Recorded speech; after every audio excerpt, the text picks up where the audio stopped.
Hi,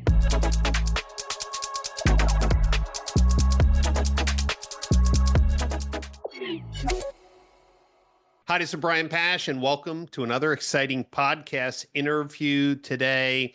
It's so great to have longtime friend Hunter Swift on today's podcast.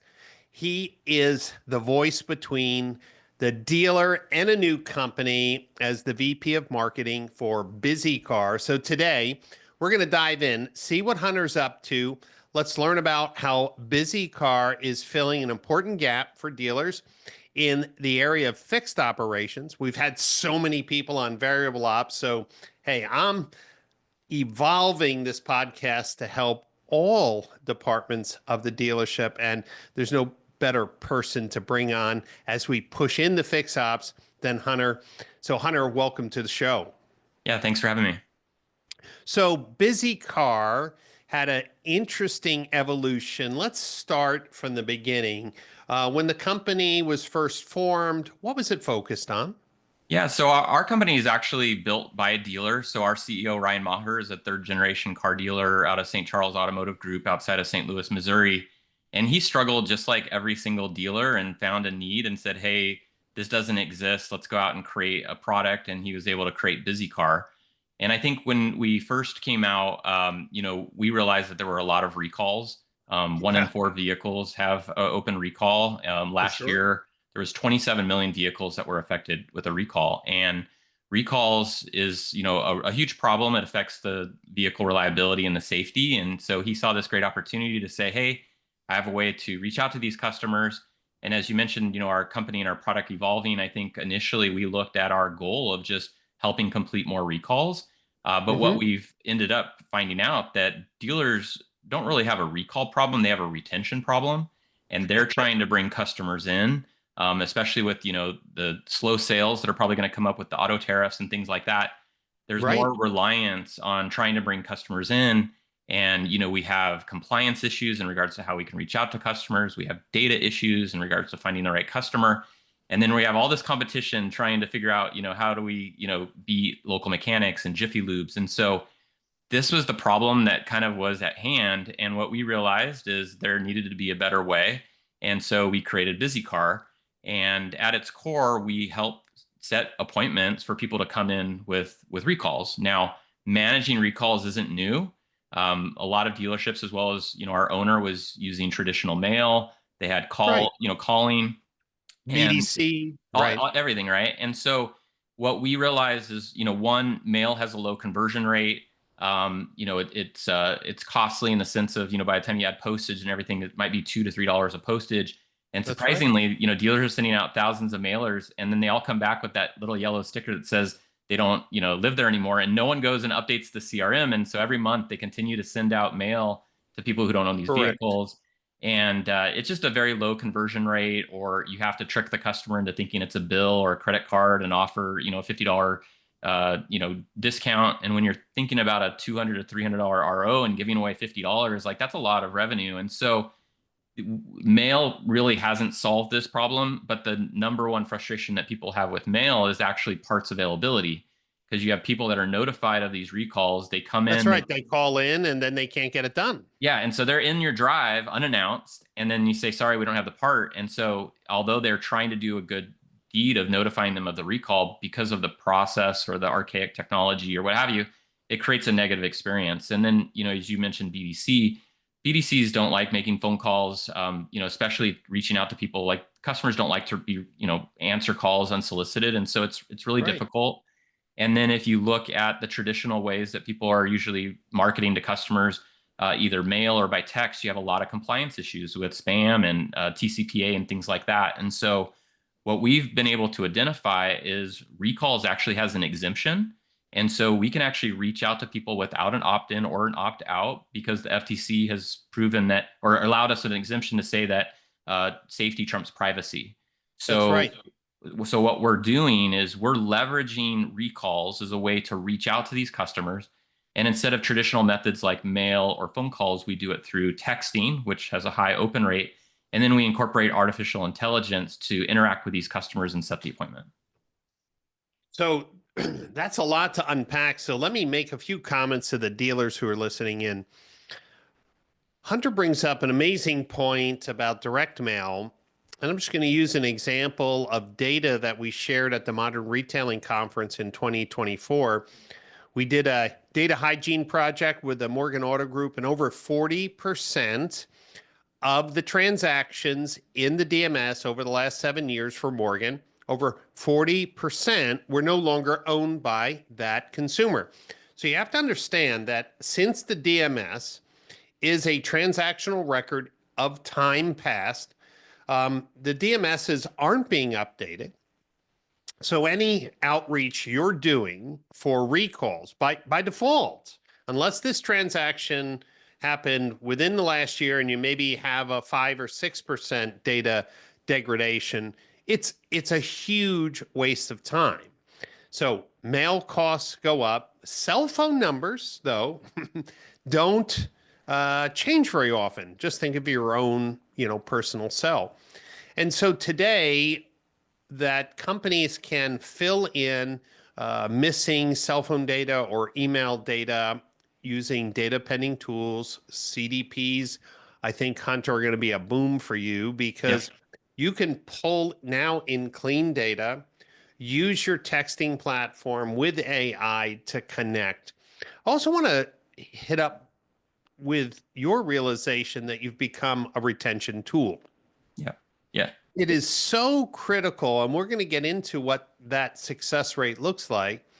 But dealers need a reason to communicate with their customers. Now, there's a lot of benefits.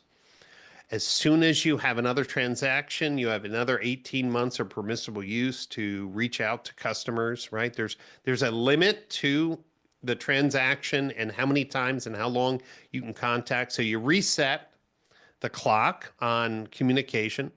You have an opportunity to have a new conversation about trade in, equity, what the car is worth, but you have to get in touch with the customer. So, Hunter, I love texting. I love the fact that recall safety is a priority. So, if the dealer sold that car to a person, they can reach out. What does that connect rate or engagement rate look like? Meaning dealers who did it the old way, like let Yeah. me send out dirty mail for my DMS or let me send out dirty emails from my DMS. What is the like the delta in revenue Yeah. that you've So seen with dealers? yeah. So I mean, first off, I mentioned about mail. No one is reaching out to the dealer saying, "Hey, I don't own this vehicle anymore. Quit mailing me." The first No, text it just message that doesn't we happen. the first text message that we get most back from customers is, "I don't own this vehicle anymore."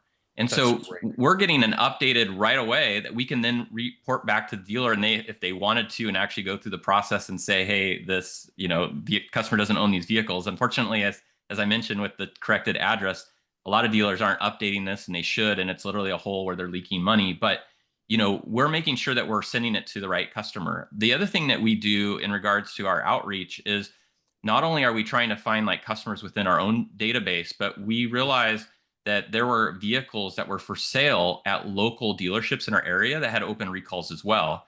And Got so it. that's actually how the product initially started. Was Ryan, on like during COVID when it was slow, was getting pressure from the OEM to complete some recalls, but those customers weren't in his database. So all he did was he put that VIN number into Google. It found a listing for Auto Trader and saw that that vehicle was for sale at a dealership across the street. So when sales were slow and people weren't coming in, he picked up the phone, called the dealership across the street, and said, "Hey, I'd like to offer this free repair." And so if you think about all the used car lots and the dealerships that are selling competitor Wow. brands, if you're trying to sell one and you could say, "Hey, it was just at the dealership, it just got this repair, recall done."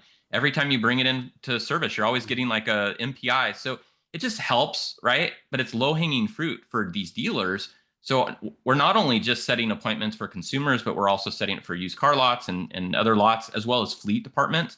Because a lot of these fleet departments have, like let's say, a Ford fleet, they might have air conditioning or transport or delivery that are all using Ford trucks. Well, they might all have recalls, but they don't have time to do all those, bring them into service.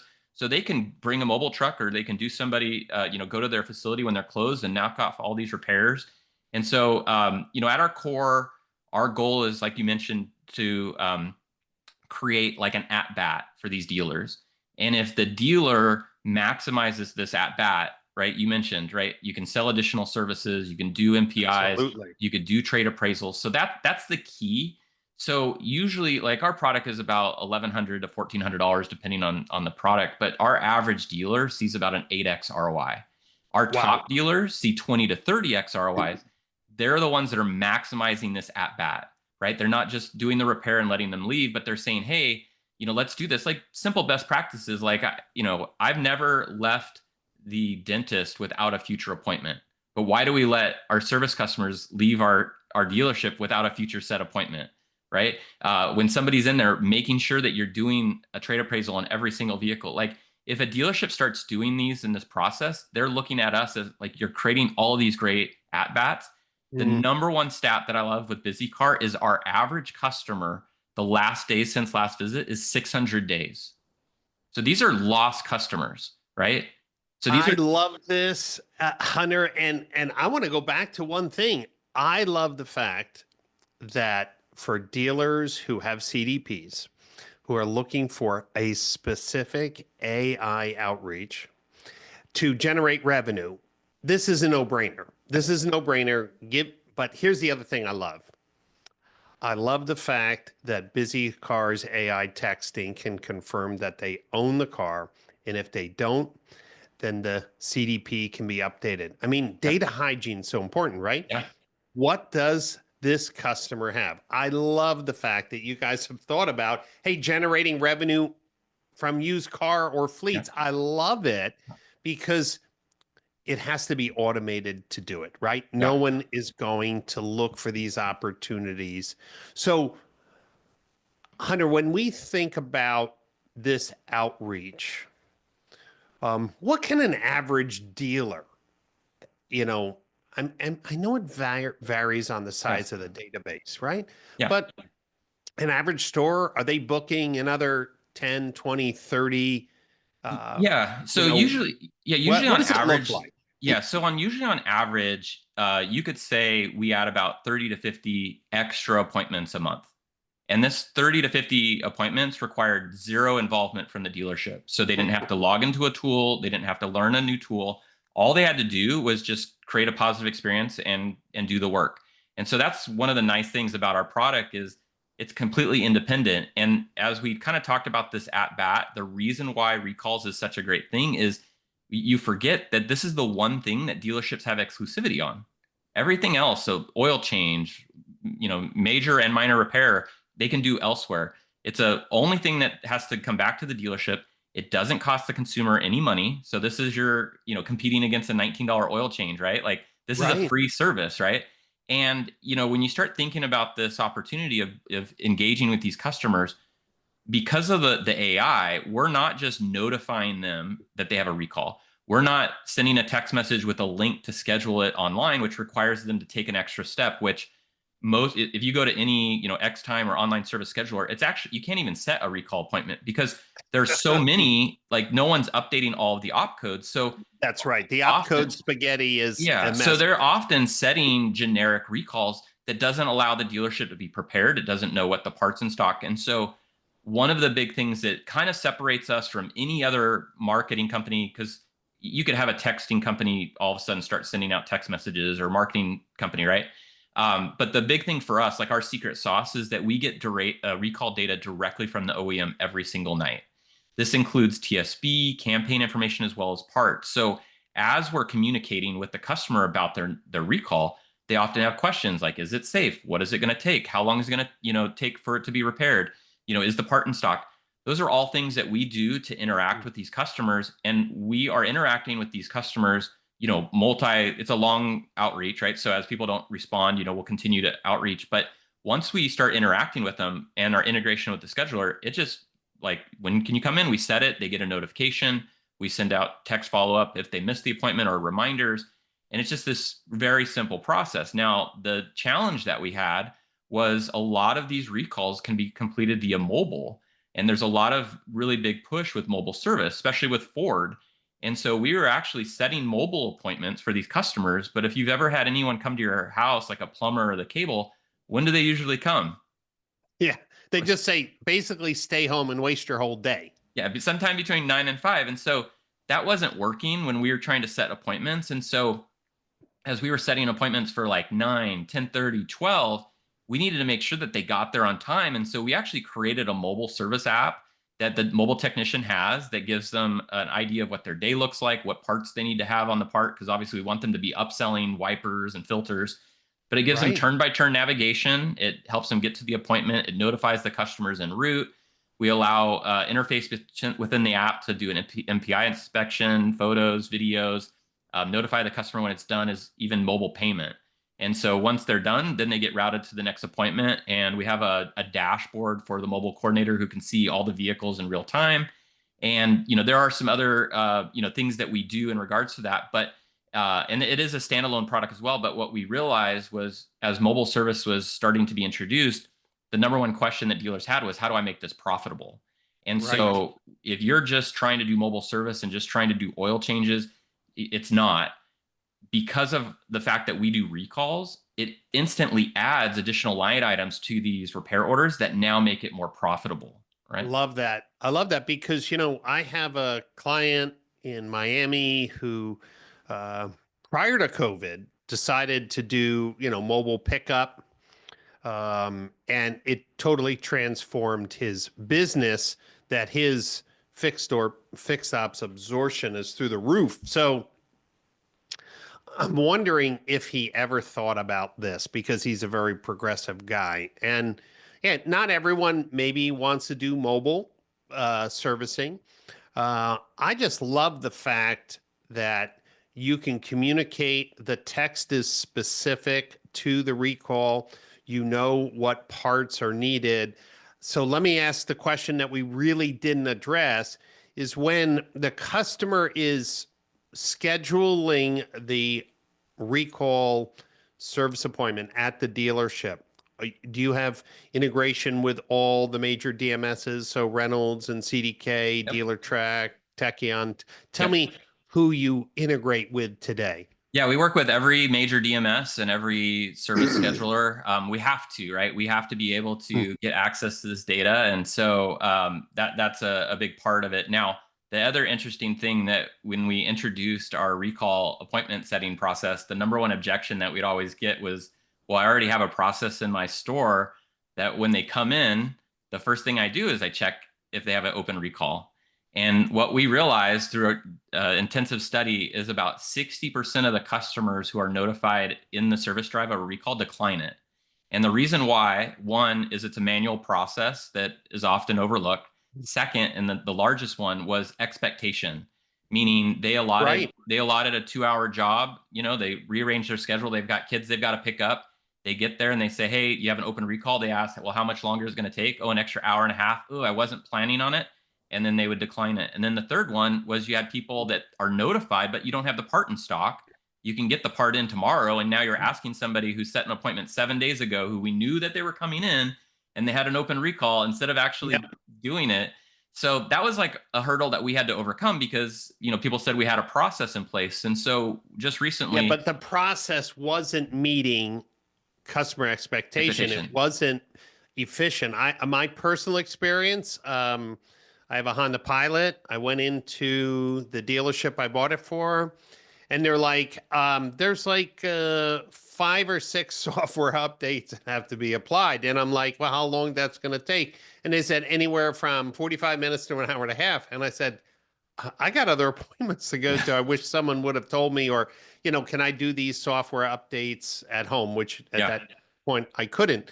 You're absolutely right. Setting the expectation, advising the customer to prepare or drop off or get a loaner car just makes so much sense, especially since the vehicle, the parts, and the time required or allocated for the recall is all part of your data set.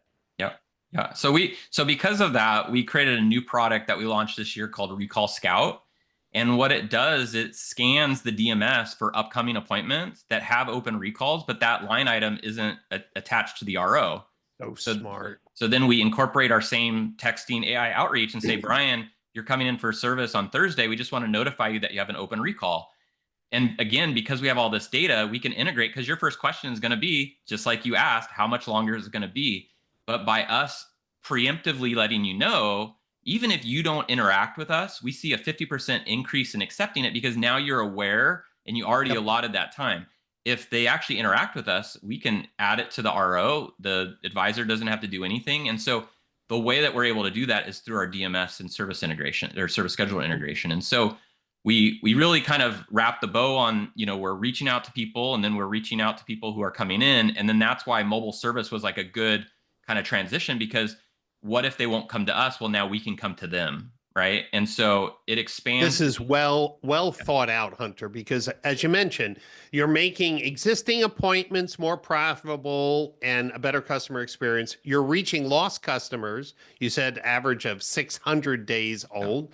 Okay. And for more progressive dealers who say, look, I don't mind managing a fleet of mobile service repair, you're making it easy for them to know how to load the truck each day, where to go, and to maximize revenue. Again, it's about customer experience. And I want to remind dealers that it's through the service drive, I believe, that dealers win on the retention game. And the lifetime value of a customer has a lot to do with their experience in the service drive. I mean, I think of a very famous retailer in New Jersey. I grew up in New Jersey, Ray Katina, and um, people rave about the service experience. In fact, there's a lot of snowbirds, Hunter, that go from New Jersey to Florida. And as part of his customer service experience, he picks up their cars, ships them down to their summer house. I mean, That's like, awesome. I don't know Yeah. many car dealers that help snowbirds with their cars, but that's part of the Ray Katina customer experience. Yeah. I love this because I don't like surprises. I really work with a tight calendar. And if you can get me in and out or come to my home and do the recall, man, that's so much better than Yeah. anything I've heard or experienced before. Yeah. So, I mean, what you're talking about, convenience, is a really important tenet of what we do. Like, we make it convenient to notify the customer. We make it convenient for them to set the appointment. We make it easy to have a great experience. And, I think mobile is definitely a new progressive thing. Like, Ford Sure. dealers are maxed, like they've really got it down and see the value. I think there's like close to 4,000 mobile vans in the country right now. And I've got dealers like BizzyCar customer, Ed Bozard, or Ed Roberts at Bozard Ford. I mean, they're close to 40 vehicles fleet in Florida. And so what he told me was he actually doesn't even look at mobile service as a profit center. It's purely retention. And he says it's close to a 100% CSI, mobile service, because these customers, like I'm busy at work all day, right? I can leave my car in the driveway, have somebody come fix it. Like, how is that not good for me? I most know. most customers are driving around with notices and service reminders, and they're neglecting it because, as we mentioned at the beginning, right, it's just not convenient. And so by making this convenient for them, this whole process, you're seeing an incredible CSI. The other thing I want to talk about mobile service is, a lot of times, you forget, you want your drive filled with the stuff that you can make the most amount of money at. So why clog it with anything that you can do via mobile, right? So, So smart. So smart. right. So these dealers who are getting this are realizing that, you can expand your reach. You can go past your PMA. It's a mobile billboard. You're offering great service. And if you can help set these appointments and get them to them without any involvement, then it's just a win-win all the way around. And that's Hunter, why, I, yeah. I just thought of something that what you just said. I know a number of dealers who say, man, I'm at max capacity in my service bays. And I'm thinking about adding a second shift, but that creates another whole set of problems. I'm landlocked. I don't have room to expand. I wonder if they really thought what it could be like if they were able to remove, like, hey, 20% of this low-hanging fruit, which could be done on mobile service.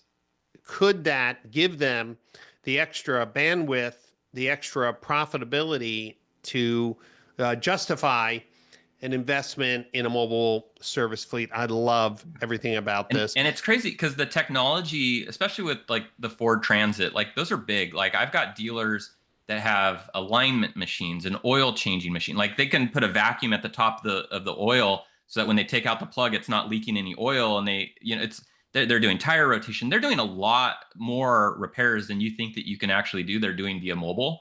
But as I mentioned, 60% of recalls can be done via mobile. A lot of them can be done just with a laptop and a plug-in.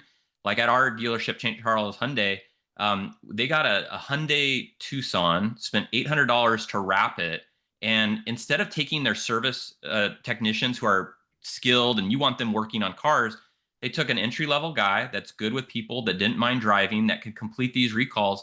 And they're doing about 7 a day. And for Hyundai, one of the issues they had was the 993 recall was the social media one where people could start stealing Hyundais with like a USB or something like that. Right, right. And they were trying to do all these efforts and events to try to get these to come in, but because it was inconvenient, they still weren't getting these things done. And we can set these appointments, and I've got a driver now that this is all he does, and he just drives around, he does this, but it gives us an at bat. It resets the clock. It allows us to do an inspection that says, hey, I noticed there's something wrong. Let's schedule that appointment to come in. And Love so it. when I said, I know you mentioned it, but like just to really hang on this, 600 days since last visit. These are lost customers, right? And so if you can think about just getting that opportunity, like what would you pay? Like when somebody says, well, how many appointments? And you say, oh, 30. Well, 30 is not that important. Well, what if half of those you haven't been in contact with 800 days, 1,000 days? What's the value of that customer? Yes. Yes. No, no. I think smart operators who are listening today's podcast, some lights are going off. Whether it's I'm reaching lost customers without any effort on myself. Number two, I'm creating a better customer experience when a car comes in that has a open recall. Number three, I'm potentially removing low pay, fast turnaround services which can be done on a mobile experience. There's so many revenue opportunities here. I think this will be one of our most listened to podcasts. I know I'm going to be promoting it because especially with all that dealers are faced with profit challenges, retention challenges, this makes complete sense. Hunter, if a dealer wanted to learn more about the platform, what's the website? And is there a general sales email address that can be shared? Yeah. So our website is just bizzycar.com. And then if you want to email anyone, you can just do hello@bizzycar.com. But yeah, thanks for having us. We're excited to be on this podcast and be part of the DMSC event. As you mentioned, most of the time it's variable, but when we can talk about fixed, and this is bigger than just fixed, right? Like this is the retention. This is going to help sell additional cars. Absolutely. And then the other thought too, because we did talk about the BDC, think about if I can take this off their plate now, what can they do now? Love Right. it. So there's just so much involved in this program. And then we feel good because not only are we helping dealers make more money, but we're making the vehicles that people are driving more safe, right? We're Love it. saving lives. I love it, Hunter. This is a great timing for this product, especially as dealers invest in CDPs, especially as dealers are looking to get communication clocks reset, create engagement, create conversations. This is a perfect way to stimulate conversation and engagement and even reset some data in the CDP. Well, Hunter, thanks for coming on the show. Look forward to DMSC. Thank you for supporting dealer education. The DMSC event in Scottsdale is going to be our largest. It's an amazing location. We'll be in Scottsdale every year going forward. And for the dealers who are listening in, take a moment to go to bizzycar.com and get information on this platform. And if this is the first time you're listening to one of my podcasts, you should know there are hundreds of interviews with dealership leaders, entrepreneur, tech giants, people who are reinventing automotive retail. So just search for the Brian Pasch podcast and listen in to these great conversations. I thank you for your time. Hunter and I enjoyed the fact that you joined us and look forward to sharing time with you again on a future podcast session. Thanks again.